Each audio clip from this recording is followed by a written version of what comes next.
கர்த்தருடைய நாமத்துக்கு ஸ்தோத்திரம். மறுபடியுமாக உங்கள் அனைவரையும் சந்திக்கிறது கர்த்தருக்கு நன்றி செலுத்த கடமைப்பட்டிருக்கிறோம்.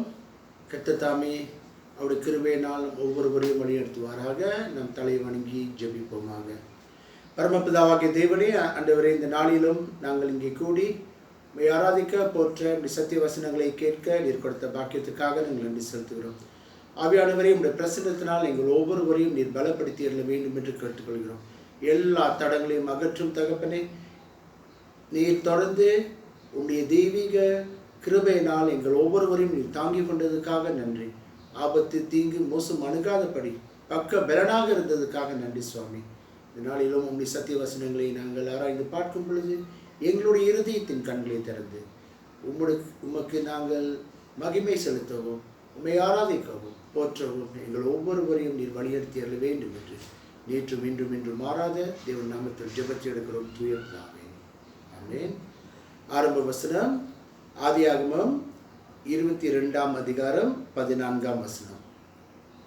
ஆபிரகாம் அந்த இடத்துக்கு யெகோவா ஈரே என்று பெயரிட்டான். அதனாலே கர்த்தருடைய பர்வதத்திலே பார்த்து கொள்ளப்படும் என்று இந்நாள் வரைக்கும் சொல்லப்பட்டு வருகிறது. பாடலை நாம் பாடி தேவனை ஆராதிப்போமாக. இந்த நாவில் புது பாட்டு.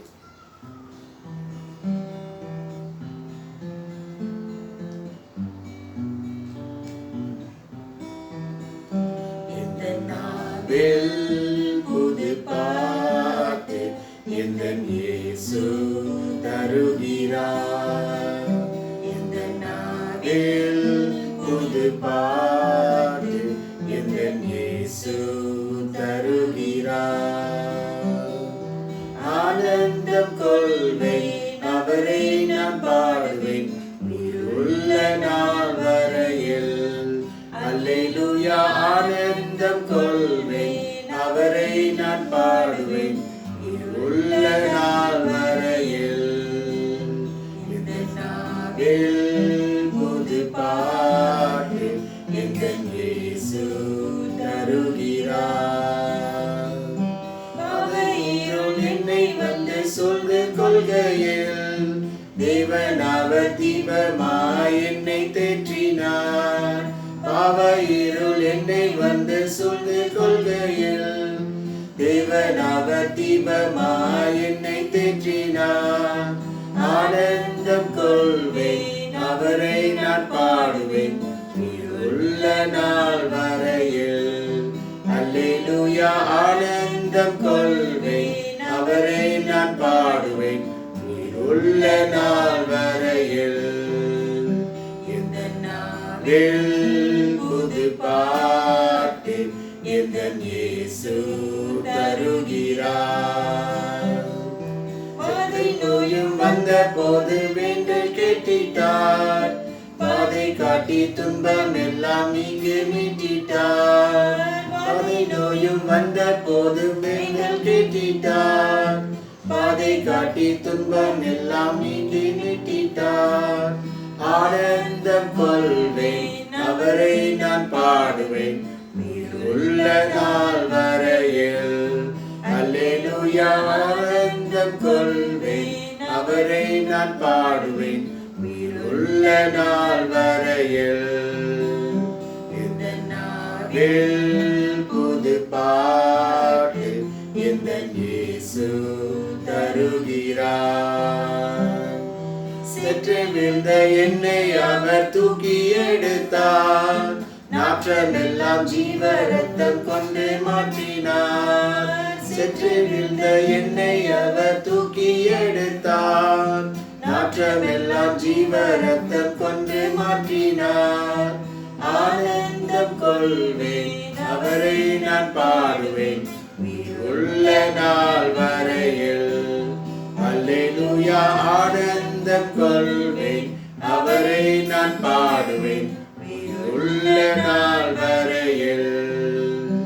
இந்த நாவில் புது பாட்டு எந்தன் இயேசு தருகிறார். இந்த நாவில் புது பாட்டு எந்தன் இயேசு தருகிறார். கர்த்தருடைய நாமத்துக்கு ஸ்தோத்திரம். இப்பொழுது வேத பாகத்தை நாம் வாசிக்க கேட்போமாக. தெரிந்து கொள்ளப்பட்ட பாகம் ஆதியாகமம் 22ஆம் அதிகாரம் 1ஆம் வசனம் தொடங்கி 17ஆம் வசனம் வரை. ஆதியாகமம் 22ஆம் அதிகாரம் 1ஆம் வசனம் தொடங்கி 17ஆம் வசனம் வரை. Genesis chapter 22 verses 1 to 17. இந்த காரியங்கள் நடந்த பின்பு தேவன் ஆபிரகாமை சோதித்தார். எப்படி எனில், அவர் அவனை நோக்கி, ஆபிரகாமே என்றார். அவன், இதோ அடியேன் என்றான்.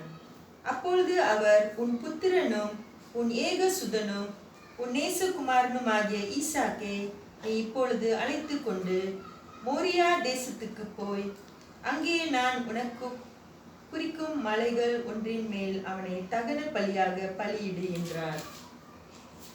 ஆபிரகாம் அதிகாலையில் எழுந்து தன் கழுதையின் மேல் சேணம் கட்டி தன் வேலைக்காரரில் 2 பேரையும் தன் குமாரன் ஈசாக்கையும் கூட்டிக் கொண்டு தகன பலிக்கு கட்டைகளையும் பிளந்து கொண்டு தேவன் தனக்கு குறித்த இடத்திற்கு புறப்பட்டு போனான்.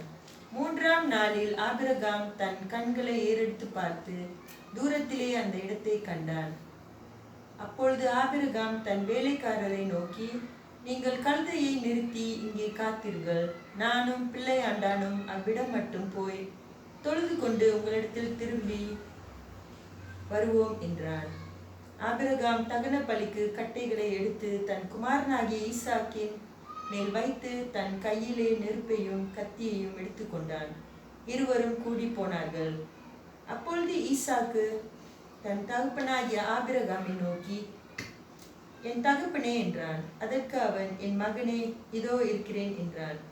அப்பொழுது அவன், இதோ நெருப்பும் கட்டையும் இருக்கிறது, தகன பலிக்கு ஆட்டுக்குட்டி எங்கே என்றான். அதற்கு ஆபிரகாம், என் மகனே, தேவன் தமக்கு தகன பலிக்கான ஆட்டுக்குட்டியை பார்த்து கொள்வார் என்றான். அப்புறம் இருவரும் கூடி போய் தேவன் அவனுக்கு சொல்லியிருந்த இடத்துக்கு வந்தார்கள். அங்கே ஆபிரகாம் ஒரு பலிப்பிடத்தை உண்டாக்கி கட்டைகளை அடுக்கி தன் குமாரனாகிய ஈசாக்கை கட்டி அந்த பலிப்பிடத்தில் அடுக்கிய கட்டைகளின் மேல் அவனை கிடத்தினான். பின்பு ஆபிரகாம் தன் குமாரனை வெட்டும்படிக்கு தன் கையை நீட்டி கத்தியை எடுத்தான். அப்பொழுது கர்த்தருடைய தூதனானவர் வானத்திலிருந்து, ஆபிரகாமே, ஆபிரகாமே என்று கூப்பிட்டார். அவன், இதோ அடியேன் என்றான். அப்பொழுது அவர், பிள்ளையாண்டான் மேல் உன் கையை போடாதே, அவனுக்கு ஒன்றும் செய்யாதே. நீ அவனை உன் புத்திரன் என்றும் உன் ஏகசுதன் என்றும் பாராமல் எனக்காக ஒப்பு கொடுத்தபடியினால் நீ தேவனுக்கு பயப்படுகிறவன் என்று இப்பொழுது அறிந்திருக்கிறேன் என்றார். ஆபிரகாம் தன் கண்களை ஏறெடுத்து பார்க்கும்போது, இதோ பின்னாக புதரிலே தன் கொம்புகள் சிக்கிக் கொண்டிருந்த ஒரு ஆட்டுக்கடாவை கண்டான். அப்பொழுது ஆபிரகாம் போய் கடாவை பிடித்து அதை தன் குமாரனுக்கு பதிலாக தகன பலியிட்டான். ஆபிரகாம் அந்த இடத்துக்கு ஏகோவா ஈரே என்று பெயரிட்டான். அதனாலே கர்த்தருடைய பர்வதத்திலே பார்த்து கொள்ளப்படும் என்று இந்நாள் வரைக்கும் சொல்லப்பட்டு வருகிறது. கர்த்தருடைய தூதனானவர் 2ஆம் தரம் வானத்திலிருந்து ஆபிரகாமை கூப்பிட்டு, நீ உன் புத்திரன் என்றும் உன் ஏகசுதன் என்றும் பாராமல் அவனை ஒப்பு கொடுத்து இந்த காரியத்தை செய்தபடியால் நான் உன்னை ஆசீர்வதிக்கவே ஆசீர்வதித்து உன் சந்ததியை வானத்து நட்சத்திரங்களைப் போலவும் கடற்கரை மணலைப் போலவும் பெருகவே பெருக பண்ணுவேன் என்றும் உன் சந்ததியார் தங்கள் சத்துருக்களின் வாசல்களை சுதந்தரித்து கொள்வார்கள் என்றும். இது கர்த்தருடைய வசனம். கர்த்தருக்கு ஸ்தோத்திரம் உண்டாவதாக. கர்த்தருடைய நாமத்துக்கு ஸ்தோத்திரம். ஆண்டவருடைய வாக்குத்தத்தங்கள் நிறைவேறப்படுகிறது ஈசாக்கின் மூலமாக. ஆம், கர்த்தர் ஆபிரகாமை அங்கே சோதித்தார் என்று வேதம் சொல்லுகிறது. ஆனாலும் இதை நாம் ஆங்கிலத்தில் பார்ப்போம் என்றால், God does not tempt but he tests. அங்கே 1 கொரிந்தியர் 13ஆம் அதிகாரத்தில் இதைதான் அங்கே நாம் பார்க்கிறோம். மனிதனுக்கு நேரிடுகிற சோதனையை காட்டிலும் வேறு சோதனைகள் இல்லை. நாம் வாசிக்க கேட்போமாக. 1 கொரிந்தியர் 10:13ஆம் வசனத்தை வாசிக்க கேட்போமாக. மனுஷருக்கு நேரிடுகிற சோதனையே அல்லாமல் வேறே சோதனை உங்களுக்கு நேரிடவில்லை. தேவன் உண்மையுள்ளவராய் இருக்கிறார். உங்கள் திராணிக்கு மேலாக நீங்கள் சோதிக்கப்படுகிறதற்கு அவர் இடம் கொடாமல் சோதனையை தாங்கத்தக்கதாக சோதனையோடு கூட அதற்கு தப்பிக்கொள்ளும்படியான போக்கையும் உண்டாக்குவார். அதுதான் அங்கே நாம் பார்க்கிறோம். மனிதனுக்கு நேரிடுகிற சோதனை, இப்படி போன்ற ஒரு சோதனை ஆபிரகாமுடைய வாழ்க்கையில் அங்கே நடக்கிறது என்று நாம் பார்க்கிறோம். இங்கே 2ஆம் வசனத்தை நாம் கவனிப்போம் என்றால், உன்னுடைய குமாரன், அங்கே ஆதியாகமம் 22ஆம் அதிகாரம் 2ஆம் வசனத்தை நாம் வாசிக்க கேட்போமாக.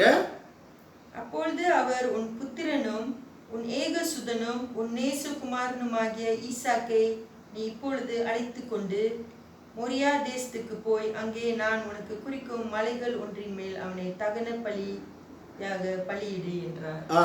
நம்முடைய கவனத்துக்குள் நாம் வைப்போம் என்றால், அங்கே நாம் பார்க்கிறோம், உன்னுடைய புத்திரன் ஏகசுதன் புத்திரன், take now your son, your only son whom you loved. ஏன் 3 முறை விதமாக சொல்லப்படுகிறது என்று நாம் பார்ப்போம் என்றால், இதை நாம் ஒப்பிட்டு யோவான் 3ஆம் அதிகாரம் 16ஆம் வசனத்தில் நாம் இதை வாசிக்க கேட்கிறோம். என்ன சொல்லப்படுகிறது என்றால், தேவன் தம்முடைய ஒரே பேரான குமாரனை விசுவாசிக்கிறவன் எவனோ அவன் கெட்டு போகாமல் நித்திய ஜீவனை அடையும்படிக்கு தந்தருளி இவ்வளவாய் உலகத்தில் அன்பு கூர்ந்தார். உன்னுடைய ஒரே குமாரன். So it meant God's only son. God so loved the world that he gave his only son. இதைதான் நாம் இங்கே பார்க்கிறோம் அன்பானவர்களே, உன்னுடைய புத்திரன், ஏகசுதன் புத்திரன் என்று. மோரியா என்ற தேசத்துக்கு அவர்கள் கடந்து செல்ல வேண்டும், அவர் அங்கே பலியிட வேண்டும். இந்த தேசத்தில் அங்கே என்ன அதிசயம் என்று நாம் பார்ப்போம் என்றால், the land of Moria, என்ன அதிசயம் என்றால், அதே இடத்தில் தான் இதை நாம் 2 நாளாகமம் 3ஆம் அதிகாரம் 1ஆம் வசனத்தில் நாம் பார்க்கிறோம். இங்கேதான் அங்கே தேவ ஆலயம், சாலமோன் அங்கே தேவ ஆலயத்தை கட்டுகிற ஒரு இடமாய் காணப்படுகிறது. So this is the very same place where Solomon builds the temple, the Jerusalem temple. So அதனால் இந்த இடத்தில், மோரியா என்று குறிக்கப்பட்டிருக்கிற இடத்தில் இவ்விதமாய் அங்கே நடக்கிறது என்று நாம் பார்க்கிறோம். இதுதான் நமக்கு முன்பாக முன்னுரையாக நாம் வைப்போமாக. This is the introduction. அதனால் இங்கே என்ன நடக்கிறது என்று நாம் பார்ப்போம் என்றால், கர்த்தருடைய வாக்குத்தத்தங்கள் ஈசாக்கின் மூலமாக அங்கே நடக்கிறது. ஆனாலும் ஆபிரகாமுக்கு ஆகாரின் மூலமாக இஸ்மாயில் என்ற ஒரு குமாரன், சாராவின் மூலமாக ஈசாக் என்ற குமாரன். ஆனாலும் உன்னுடைய ஒரே குமாரன் என்று குறிக்கப்படுகிறது, your only son. ஆதலால் கர்த்தருடைய வாக்குத்தத்தங்கள் அங்கே நிறைவேறப்படுகிறது. So the promises of God are fulfilled in and through the life of Isaac. It is not through Ismail but through Isaac. So இதுதான் அன்பானவர்களே அங்கே நாம் பார்க்கிறோம். அங்கே மனிதனுடைய வாழ்க்கையை குறிப்பாக எடுத்துக்கொள்வோம் என்றால், மனிதனுக்கு பல வழிகள் உண்டு. ஆனாலும் தேவனுடைய வழிகள் தீர்க்கதரிசியாய் காணப்படுகிறது. உன்னுடைய வழிகள் என்னுடைய வழிகள் அல்ல, என்னுடைய வழிகள் உன்னுடைய வழிகள் அல்ல என்று குறிக்கப்பட்டிருக்கிறது. ஆதலால் இதிலிருந்து நாம் தொடர்ந்து சில சத்தியங்களை உங்களுக்கு முன்பாக நான் வைக்க விரும்புகிறேன். So I will bring before you as God's promises are fulfilled to Isaac. இங்கே 5ஆம் வசனம் அங்கே நாம் பார்க்கிறோம். ஆதியாகமம் 22ஆம் அதிகாரம் 5ஆம் வசனத்தை நாம் வாசித்து பார்ப்போம் என்றால், உங்களுடைய கவனத்துக்குள் நாம் எடுப்போம் என்றால், அங்கே நாம் முதலாவதாக எப்படி ஆபிரகாம் தேவன் மேல் சாயலாய் இருக்கிறான் என்று. So he is dependent on God. Abraham is, God alone is reliable. So his reliance is on God. வாசிங்கள். அப்பொழுது ஆபிரகாம் தன் வேலைக்காரரை நோக்கி, நீங்கள் கழுதையை நிறுத்தி இங்கே காத்திருங்கள், நானும் பிள்ளை ஆண்டானும் அவ்விடம் மட்டும் போய் தொழுது கொண்டு உங்களிடத்துக்கு திரும்பி வருவோம் என்றான். பாருங்கள், தொழுது கொண்டு திரும்பி வருவோம், பலியிட அவன் சொல்லுகிறான். ஆனாலும் அங்கே திரும்பி வருவோம் என்று. ஏனென்றால் இதுதான் அன்பானவர்களே நாம் வாசிக்கிறோம். இங்கே வாசிக்க கேட்கிறோம். எப்படி என்றால் அங்கே அவன் தன்னுடைய சுய பலத்தினால் அல்ல, சுய திராணியினால் அல்ல, ஆனாலும் தேவன் மேல் அவன் சாயலாய் இருக்கிறான். So he is dependent on God. So இன்றைக்கு நாம் அறியலாம், ஆபிரகாம் என்றால் விசுவாசத்தின் தந்தை, விசுவாசத்தின் தந்தை என்று சொல்லப்படுகிறது. ஆனாலும் இந்த விசுவாசமானது யார் மேல் அடங்கியுள்ள விசுவாசம் என்றால் தேவன் மேல் அடங்கியுள்ள விசுவாசம் தான் ஆபிரகாம் உடைய விசுவாசம். ஆதலால் விசுவாசத்தின் தந்தை. So we find that Abraham is dependent on God. So in God alone he finds his faith. In God alone he finds that all his strength is all upon the reliance on God.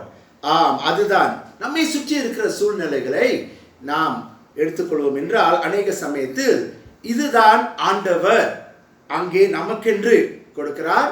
மனிதன் மேல், மனிதனுடைய திராணியின் மேல் அல்ல, ஆனாலும் தேவன் மேல். So we need to be dependent on God.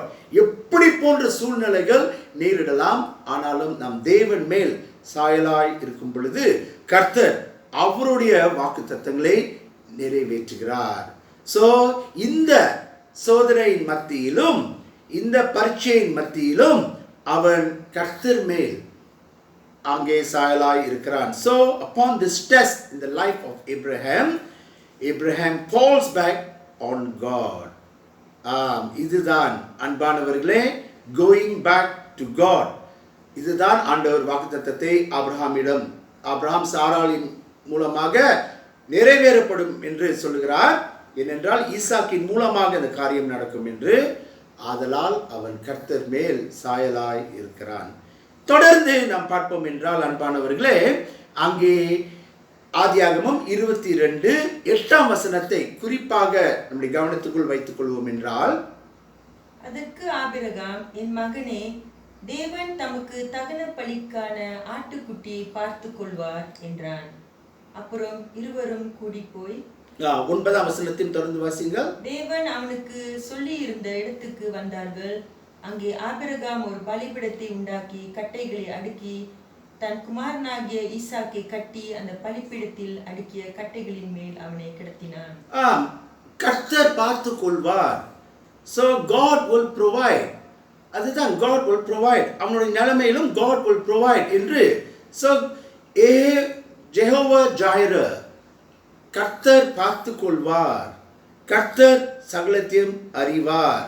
ஆனாலும் இதை நாம் எடுத்துக்கொள்வோம் என்றால், அவன் பலிபீடத்தில் தன்னுடைய குமாரனை செலுத்தும் பொழுது அவன் ஒன்றும் தடங்கலாக செய்யவில்லை.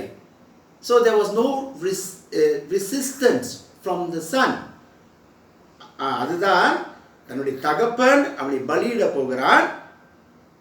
இருந்த போதிலும் அவன் அங்கே தன்னுடைய தகப்பன் என்ன சொல்லுகிறாரோ அதற்கு அவன் கீழ்ப்படிந்து தன்னை பலியாக ஒப்பு கொடுக்க ஆயத்தத்தோடு இருக்கிறான். So he doesn't resist and say, no God, no Father, you said God will provide, but no.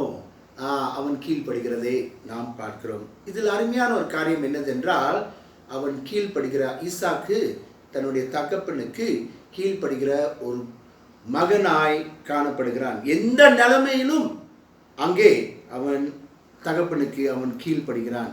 So அதுதான் அன்பானவர்களே, அங்கே சில சமயத்தில் நம்முடைய வாழ்க்கையிலும் அங்கே மற்றவர்கள் சொன்னார்கள், மற்றவர்கள் செய்ய சொன்னார்கள் என்று அல்லாமல் ஆண்டவர் சொன்னார், அதனால் நான் கீழ்ப்படிவேன் என்று நாம் சொல்ல முடியுமா? முடியாதா? So it is not because somebody said, but God has said, and God has actually made himself known before Abraham, and Abraham tells his son, he lays his son on the wood that he has to be sacrificed, and the son obeys. இதுதான் அன்பானவர்களே அந்த குடும்பத்தில் அவர்களுக்குள் அடங்கியுள்ள அந்த அருமையான ஒரு ஆசீர்வாதம் என்று நாம் சொல்லலாம். அங்கே இதிலிருந்து தான் அங்கே 11 நாம் கடந்து செல்வோம். அப்பொழுது கர்த்தருடைய தூதனானவர் வானத்திலிருந்து ஆபிரகாமே ஆபிரகாமே என்று கூப்பிட்டார். தொடர்ந்து அவன் இதோ அடியேன் என்றான். ஆபிரகாமே ஆபிரகாமே. இதுதான் சாமுவேலே சாமுவேலே, பேசுகிற தேவன், God who speaks. ஆனாலும் கர்த்தர் பேசுகிறார், மனிதன் கேட்கிறானா இல்லையா? ஒருவேளை ஆபிரகாம் அவனுடைய பயத்தினாலும் அவனுடைய சஞ்சலத்தினாலும் அவன் அந்த தேவதூதன் கூப்பிடுகிறார் என்று அவன் அறியாமல் போயிருப்பான் என்றால் என்ன நடந்திருக்கும்? So he was very attentive to listening to what God has to say. அதே போல்தான் சாமுவேலுடைய வாழ்க்கையிலும் பிள்ளையாண்டானிடம் ஆண்டவர் பேசுகிறார், சாமுவேலே சாமுவேலே. அதற்கு சாமுவேல் என்ன சொல்கிறான்? கர்த்தாவே சொல்லும் அடியேன் கேட்கிறேன். எலி என்ற ஆசாரியர் சொல்கிறார், கர்த்தாவே சொல்லும் அடியேன் கேட்கிறேன்.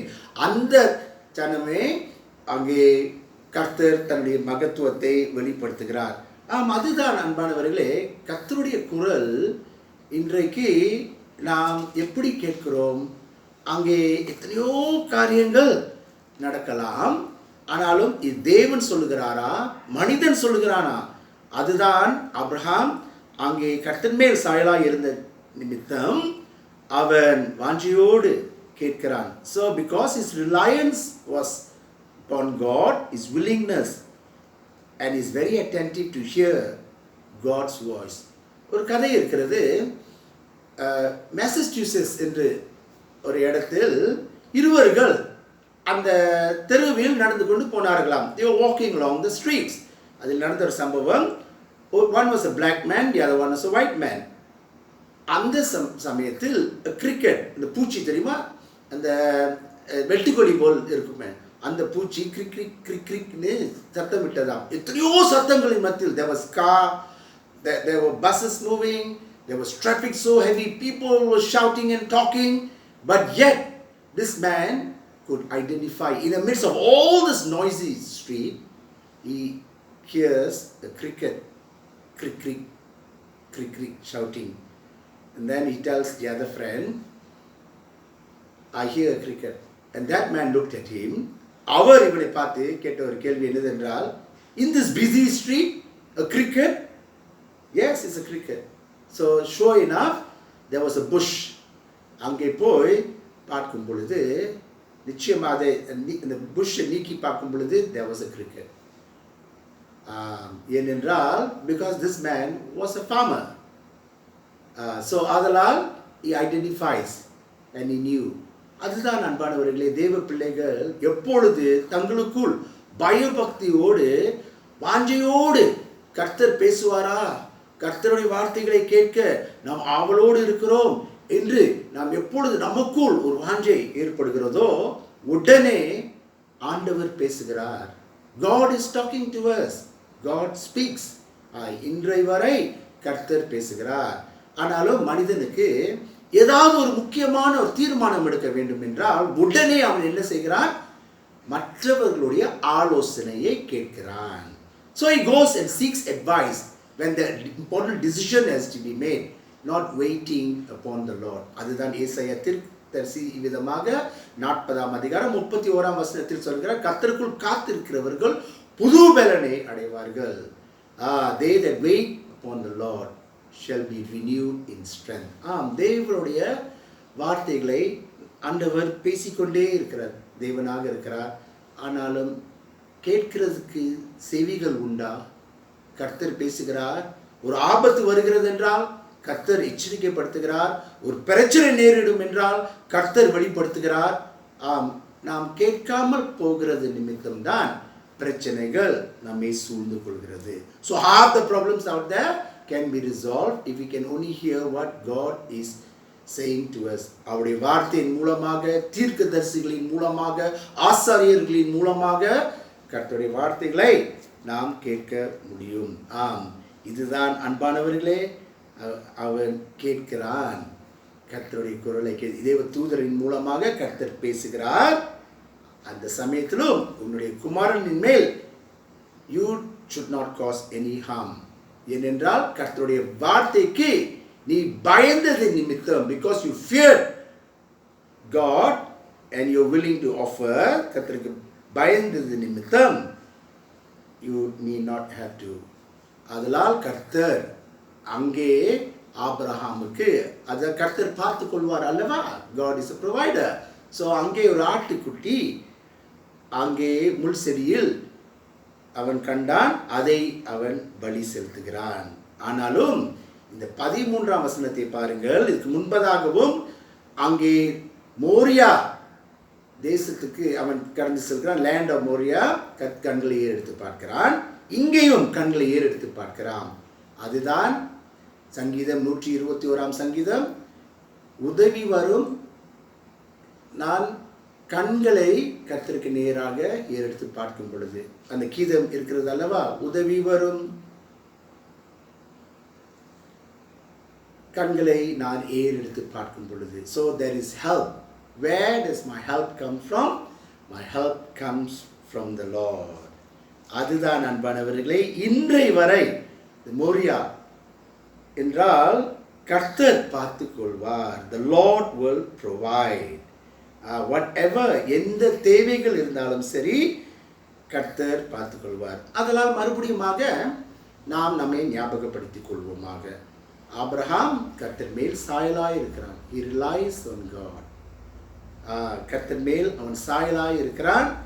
அது மட்டுமல்ல, அவன் கீழ்ப்படிந்து அவனுக்குள் இருந்த ஒரு பயபக்தி, அவன் கீழ்ப்படுகிறான். அதே சமயத்திலும் அவனை சுற்றியிருந்த சூழ்நிலைகள் அவனுக்கு பிரச்சனை உண்டு பண்ணவில்லை. அதே சமயத்திலும் கர்த்தர் பார்த்து கொள்வார். நிச்சயமாக ஆண்டவர் பார்த்து கொண்டார். அதனால் அன்பானவர்களே, இந்த கடைசி வசனங்கள் 16ஆம் வசனம் 17ஆம் வசனம் ஆதியாகமம் 22 வாசியுங்க. நீ உன் புத்திரன் என்றும் உன் ஏகசுதன் என்றும் பாராமல், புத்திரன் என்றும் ஏகசுதன் என்றும் பாராமல் அவனை ஒப்புக் கொடுத்து இந்த காரியத்தை செய்தபடியினால் நான் உன்னை ஆசீர்வதித்து சந்ததி வானத்து நட்சத்திரங்களைப் போலவும் கடற்கரை மணலை போலவும் பெருக பண்ணுவேன். நட்சத்திரங்களை போல் கடற்கரை மணலை போலவும் பெருக பண்ணுவேன். அதுதான் அன்பானவர்களே, ஒன்றுமில்லாமல் இருந்த ஆபிரகாமுக்கு ஆண்டவர் குழந்தையின் பாக்கியத்தை கொடுத்தார். ஆபிரகாமுக்கும் சாராளும் அவனுக்கு அந்த ஆசீர்வாதம். பாருங்கள், இதுதான் அன்பானவர்களே, இன்றை ஆண்டவர் அவருடைய பிள்ளைகளுக்கு ஆசீர்வதிக்கிற தேவனாக இருக்கிறார். அவருடைய வாக்குத்தத்தங்களை ஆண்டவர் நிறைவேற்றுவார்.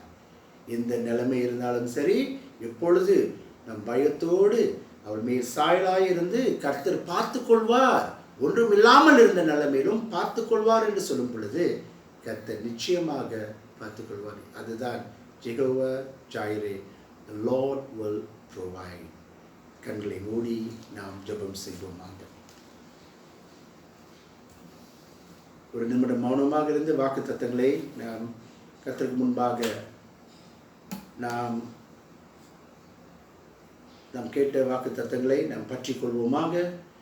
பரமபிதாவாகிய தேவனே, நீர் பேசுகிற தேவன்.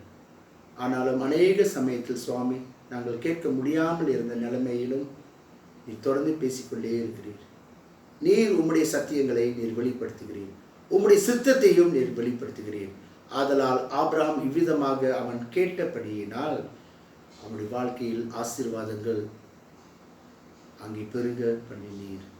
அதே போல்தான் சுவாமி, நாங்கள் கேட்டு இந்த ஆசீர்வாதங்களை நாங்கள் பெற்றுக்கொள்ள இதை கேட்டுக்கொண்டு இருக்கிற ஒவ்வொரு மக்களையும் நீர் ஆசீர்வதியும். எங்கே இருந்தாலும் சுவாமி, இந்த கோவிட்டின் காலத்திலும் சுவாமி, நாங்கள் மறுபடியுமாக தேவனை தொழுது செய்ய, தேவ ஆலயத்தில் நாங்கள் தொழுது செய்து தேவனை ஆராதிக்க நீர் இந்த தடங்கள் எல்லாவற்றையும் அகற்றி வழியை திறக்க வேண்டும் என்று நாங்கள் கேட்டுக்கொள்கிறோம். எங்களையும் எங்கள் குடும்பங்களையும் தூரத்திலும் சமீபத்திலும் இருக்கிற ஒவ்வொருவரையும் நிறைய ஆசீர்வதிக்க வேண்டும் என்று நேற்றும் இன்றும் என்றும் மாறாத தேவ நாமத்தில் ஜெபத்தை எடுக்கிறோம். தூய பிதாவே, குடும்ப ஜெபத்தில் ஐக்கியப்படுவோமாக. பரமபிதாவே, இந்த நாமம் பிரசிக்கப்படுவதாக, உடைய ராஜ்யம் வருவதாக, சித்தம் பரம்பரையை செய்யப்படுவது போல பூமியிலும் செய்யப்படுவதாக. அதனால் அப்பத்தை எங்கள் தாரும், எங்களுக்கு விரோதமாக குற்ற செய்யுங்கள் நாங்கள் போல குற்றம் நம்பியும் எங்களுடைய சோதனைக்குள் பிரேசிக்கொள்ளாமல் தீமை நிறைவேற்றிக் கொள்ளும். ராஜ்யங்களும் ஆசீர்வாதம் தேவனாகிய பிதா, தேவனாகிய குமாரன், தேவனாகிய பரிசுத்த ஆவி அனைவரோடும் இப்பொழுதும் எப்பொழுதும் சதா காலமும் நிலைத்திருப்பதாக. ஆமென். பாடல், நம் ஆசீர்வாத பாடலை நாம் பாடுவோமாக.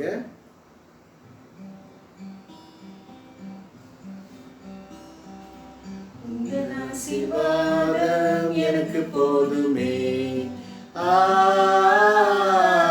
உந்தன் ஆசீர்வாதம் எனக்கு போதுமே. சர்வத்தையும் படைத்தவர் சர்வ வல்லவரே, சர்வத்தையும் படைத்தவர் சர்வ வல்லவரே. உந்தன் ஆசீர்வாதம் எனக்கு போதுமே, உந்தன் ஆசீர்வாதம் எனக்கு போதுமே, உந்தன் ஆசீர்வாதம் எனக்கு போதுமே. உந்தன் ஆசீர்வாதம் எனக்கு போதுமே. என் ஆத்மாவே கர்த்தரை ஸ்தோத்திரி, முழுவதுமே பரிசுத்த நாமத்தை ஸ்தோத்திரி. என் ஆத்மாவே கர்த்தரை ஸ்தோத்திரி, கர்த்தர் செய்த சகல உபகாரங்களை மறவாதே. ஆமென். சமாதானத்தில் போய் ஆண்டவரை சேவியுங்கள். கிறிஸ்துவின் நாமத்தினாலே ஆமென்.